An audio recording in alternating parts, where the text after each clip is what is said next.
आज देश के अंदर में बहुत से समुदाय के लोग हैं, बहुत से समुदाय के लोग रहते हैं और खुद को बोलते हैं कि हम भी आदिवासी हैं, हम भी आदिवासी हैं। सब बोलते हैं कि सब हम भी आदिवासी हैं और आदिवासी बोलकर अपनी संस्कृति, अपनी परंपरा, अपनी पहचान को बचाने के लिए ना जाने कितने प्रकार के आयोजनों का करते हैं, प्रोग्राम करते हैं, आयोजन करते हैं कि अपनी संस्कृति को बचाना है, अपना पहचान बचाना है, अपनी परंपरा को बचाना है। इस प्रकार आप अपने गांव के आसपास या कहीं देखे ही होंगे कि कितने कई तरह के कार्यक्रमों का आयोजन होता है, जिसमें अपनी संस्कृति बचाने के लिए नाच गान, कितने तरह के मेला, कितने तरह के प्रोग्रामों का आयोजन होता है। उसमें अपनी संस्कृति, अपनी परंपरा, अपनी पहचान को बचाने के लिए सभी समुदाय के लोग, सभी समाज के लोग लगे हुए हैं कि हमारी पहचान कैसे बचे, हमारा संस्कृति हम कैसे बचा के रखें, हमारी परंपरा कैसे बचा के रखें। तो जब जब परंपरा की बात याद आती है तब तक छोटा सा एक कहानी याद आ जाता है। इन परंपराओं को समझने के लिए थोड़ा सा छोटा मोटा एक कहानी के रूप में हम लोग समझने की कोशिश करते हैं।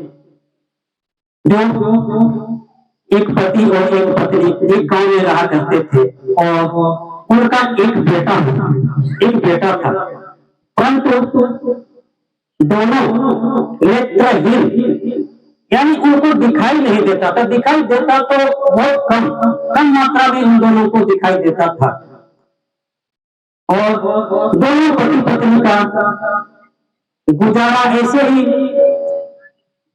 कठिन स्थिति में चलता था। तो उनके आसपास एक बिल्ली हुआ करता था और जब पत्नी अपने घर में जो शाम को रोटी बनाती थी तो उस समय चुपके से बिल्ली आकर उनकी रोटियां खा जाता था और जब रोटी दोनों पति पत्नी और बच्चे के साथ बांटते तो रोटी कम हो जाता था, क्योंकि उनको दिखाई नहीं देता था। रोटी तो गिनते थे, परंतु चुपके से बिल्ली आकर उनकी रोटियां खा जाता था। तो अचानक पत्नी को एक दिन स्पर्श किया, बिल्ली को छुआ शायद, इसलिए पत्नी को पता चल गया कि हमारे घर में घुसकर जो हमारी रोटियां, जो हम रोटी बनाते हैं, उन रोटियों को बिल्ली लेकर भागता है और खा जाता है। इस वजह से हम जो रोटी बनाते हैं वो कम पड़ जाता था। तब अपने पति को बताता है कि इस प्रकार बिल्ली आकर हमारी रोटियां खा जाता है। तो पति उस दिन से जब भी पत्नी रोटी बनाने के लिए चूल्हा में बैठती तो उस समय पत्नी एक डंडा लेकर दरवाजा में बैठ जाता है और उसको भगाने के लिए थन कर करके वो डांटा मारते रहता। उसको भगाने के लिए डांटा मारते रहता। जितना देर रोटी बनाती पत्नी उतना देर दरवाजा में बैठकर वो डांटा मारते रहता था। तब तो बिल्ली का आना मुश्किल हो गया और धीरे धीरे बिल्ली आना बंद कर दिया। तो उनका बेटा था, वो डेली अपने, जब मम्मी रोटी बनाती थी तो उस समय पिताजी दरवाजा पर बैठकर डंडा को ठनकर मारता था। तो बेटा ऐसे ही देखते देखते देखते बड़ा हो गया और जब बेटा का भी शादी हुआ तो जब उसका भी पत्नी रोटी बनाने लगी तो वो भी दरवाजा में बैठकर वो भी डंडा पकड़कर ठनकर करने लगा। तो यह सिलसिला इसी प्रकार चलता है। जब भी उसका पति रोटी बनाने बैठता तो फिर वो दरवाजा में बैठता और डंडा मारते रहता। तो यह सिलसिला लगभग उस गांव में सब देखने लगे, सीखने लगे कि रोटी बनाने के टाइम में शायद ऐसा ही करना पड़ता है और धीरे धीरे उस गांव में सब वैसे ही करने लगे। जब रोटी बनाना है तो पत्नी को दरवाजा में डंडा फेंका करना पड़ता है। तो सब देखते देखते देखते वैसे ही सीख गए और वो इसी को परंपरा मानने लगे, परंपरा मानने लगे। और जब जब पति यानी पत्नी रोटी बनाने बैठती तो पति महाराज दरवाजा में डंडा ठेंकर ठेंकर करने लगता। और यह सिलसिला ऐसे ही चलता रहा। परंतु इसके पीछे का सच्चाई जो सच किया था कि डंडा क्यों मारा जा रहा है, इसको किसी ने सोचा नहीं, जानने की कोशिश ही नहीं किया। लोग इसी को परंपरा मानने लगे और ऐसे ही चलता रहा। तो आज हमारे देश में बहुत सारे ऐसे समुदाय हैं, कुछ ऐसे बहुत सी चीजें हैं जो बिना जाने बिना समझे, उसके सत्य को बिना जाने बिना समझे, कुछ ऐसी चीजें हैं जिनको लोग परंपरा बोलकर आज भी बैठे हुए हैं और उसी के पीछे लगे हुए हैं कि यह हमारा परंपरा है, इसको मानना हमारा पूर्वजों का रिवाज, हमारे पूर्वज इस प्रकार से माना करते थे और आज इसी प्रकार लोग मानते रहते हैं।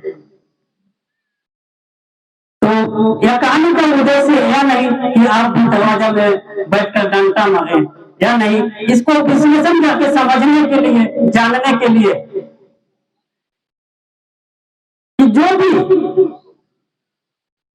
हमारे परंपरा के नाम पर, संस्कृति के नाम पर जो भी आज आपको देखने को मिलेगा, उसके बारे में आप जानिए, सोचिए, समझिए कि ऐसा हम लोग क्यों मानते हैं, क्यों इस प्रकार से काम करते हैं, उसके पीछे का सच्चाई हम लोग को समझना चाहिए, फिर उसके बाद उसको मानना चाहिए। अगर वो सर्वभौम सत्य नहीं है जो आप परंपरा के रूप में आप मान रहे हैं, संस्कृति के रूप में अपनी पहचान को बचाने के लिए जो हम लोग मान रहे हैं, क्या वह सर्वभौम सत्य है या सर्वभौम सत्य नहीं है? इस चीज को हमें समझने की जरूरत है और समझकर हमें उसका अनुपालन करना चाहिए। आज जितने भी हमारे देश में देखते हैं, बहुत सारे आदिवासी समुदाय के लोग हैं जो खुद को आदिवासी बोलते हैं, आदिवासी बोलते हैं, हम भी आदिवासी हैं, हम भी आदिवासी। हाँ भाई, कौन आपको गैर आदिवासी बोल रहे हैं? इस देश में, चाहे इस धरती पर जितने भी लोग रहते हैं, सभी लोग कहीं ना कहीं किसी ना किसी देश के मूल निवासी रहे होंगे। धरती के किसी न किसी भूभाग के सबसे शुरुआती निवासी रहे होंगे। किसी न किसी देश में वो भी आदिवासी थे, उनके पूर्वज किसी न किसी देश में वो भी आदिवासी ही थे। परंतु कालांतर में धीरे धीरे करते करते वो आज गैर आदिवासी की श्रेणी में गिने जाते हैं। जो हमारे देश में देखेंगे तो हमारे देश में जितने भी लोग हैं, उसका 92% लोग जो गैर आदिवासी की श्रेणी में गिने जाते हैं और जो 8% लोग हैं वो इस देश के मूल निवासी के रूप में, इस देश के आदिवासी के रूप में गिने जाते हैं। परंतु इन 8% लोगों में भी आज आदिवासी होने का पहचान, जो अपने आप में एक आदिवासी होने का पहचान, अपना पहचान होना चाहिए, वो आज धीरे धीरे विलुप्त होता हुआ दिख रहा है, विलुप्त होता हुआ दिख रहा है। फिर भी इस चीज को लोग जानने के लिए, समझने के लिए कभी प्रयास नहीं कर रहे हैं। जो उन्होंने देखा कि हमारा संस्कृति क्या है, हमारी परंपरा क्या है, उसी संस्कृति और परंपरा के पीछे भी लगे हुए हैं। और इधर आप देखेंगे जो गैर आदिवासी है, जो जुडिशियल व्यवस्था है, वो व्यवस्था इस पर लगा हुआ है कि हम इस देश के आदिवासियों को, जो इस देश के मूल निवासी हैं, उनको हम अपने ही जमीन से, उनके ही देश से हम किस प्रकार बेदखल करेंगे, उनके ही देश में हम उनको किस प्रकार विदेशी बना के रखेंगे, उनको किस प्रकार उनको गुलाम करके रखेंगे। इस व्यवस्था को बनाने में और इसको कायम करने के लिए प्रचार प्रसार में और दिन रात लगे हुए हैं कि इस देश के आदिवासियों को किस प्रकार अपने ही देश में इनको विदेशी बनाया जाए। और हमारे समुदाय के लोगों को देखेंगे कि परंपरा और संस्कृति को बचाने में लगे हुए हैं।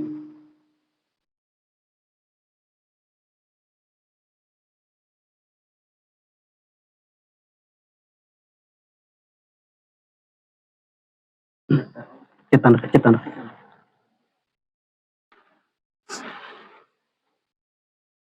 आज हमारे देश के और जितने भी आदिवासी समुदाय के लोग हैं, वे लोग बड़े गर्व से इस बुक का नाम लेते हैं कि छोटा नागपुर टेनेंसी एक्ट, यानी छोटा नागपुर काश्तकारी अधिनियम का नाम बड़े गर्व से लेते हैं कि यह हमारे जमीन की सुरक्षा का एक कानून है जो बिरसा मुंडा के आंदोलन के बदौलत हम लोगों को मिला हुआ। इस प्रकार बोलते हैं, परंतु इसके ऊपर में लिखा हुआ है कि छोटा नागपुर काश्तकारी अधिनियम। तो काश्तकारी का अर्थ क्या होता है? काश्तकारी यानी खेती बाड़ी करने वाला, खेती बाड़ी करने वाला, यानी खेती बाड़ी हम सब भी करते हैं, परंतु ऐसा खेती बाड़ी करने वाला जो दूसरे से जमीन लेकर, यानी जमींदार से या सरकार से जमीन लेकर खेती करने वाला और लगान देता है, लगान भरता है, उसको काश्तकार बोलते हैं।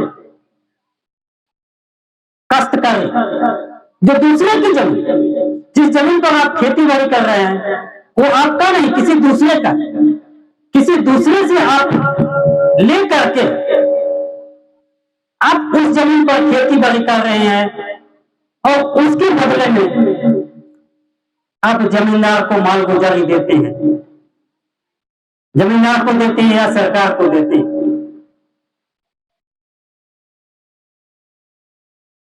इस बुक के अंदर में लिखा हुआ है कि भूस्वामी यानी जमीन का मालिक,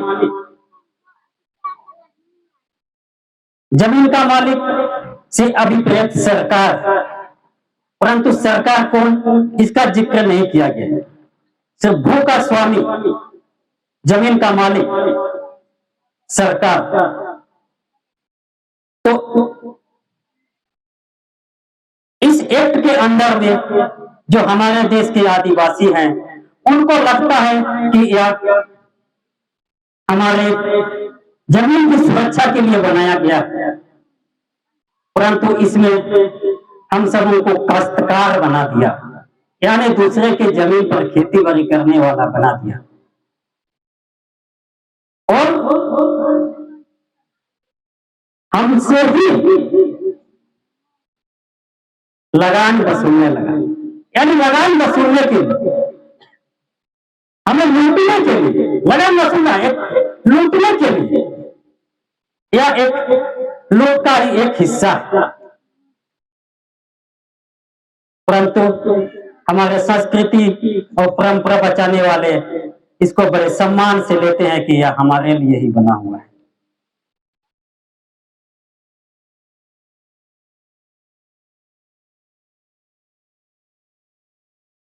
इस अधिनियम में हम लोगों को काश्तकारी बना दिया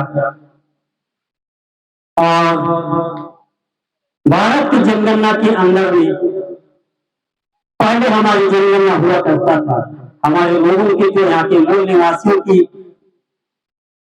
जनगणना हुआ करता था, परंतु धीरे धीरे करते करते उसमें भी हमारी जनगणना यानी गिनती होना उसमें बंद कर दिया गया। तो भारत के संविधान के बनने के बाद जो हमारे इस देश के आदिवासियों का नाम बदल करके जिस स्थान पर आदिवासी शब्द का होना चाहिए था उस स्थान पर आदिवासी शब्द नाम लिख करके उसमें अनुसूचित जनजाति कर दिया गया। यानी हम लोगों को अनुसूचित जनजाति बना दिया गया। संविधान में हम लोगों को अनुसूचित जनजाति बना दिया। छोटा नागपुर काश्तकारी अधिनियम ने हमारे लोगों को काश्तकार बना दिया और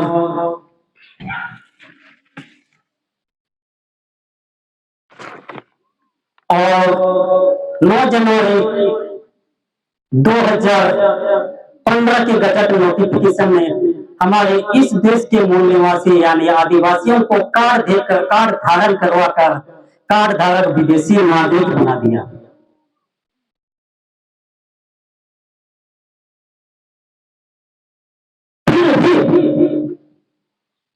कार्ड धारक हमारे जो आदिवासी भाई लोग हैं उनके लिए जो संविधान में अनुसूचित जनजाति बना दिया गया, जिसका अर्थ आदिवासी नहीं होता है और ना ही अनुसूचित जनजाति का मतलब आदिवासी होता है,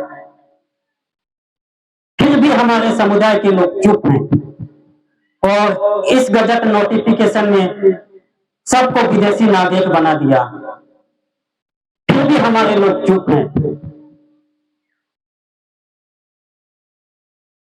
क्योंकि कुछ भी नहीं बोलेंगे, कुछ भी कह दो, क्योंकि सरकार है ना, सरकार कर दे रहा है उन लोग के लिए कि सरकार उनको नाम बदल करके अनुसूचित जनजाति बना दिया और इस बजट नोटिफिकेशन में विदेशी नागरिक बना दिया, क्योंकि सरकार इसीलिए क्योंकि सरकार बना रहा है ना हम लोगों को विदेशी नागरिक, इसीलिए कुछ भी आज तक कुछ भी नहीं बोले, आज तक सब संतुष्ट है।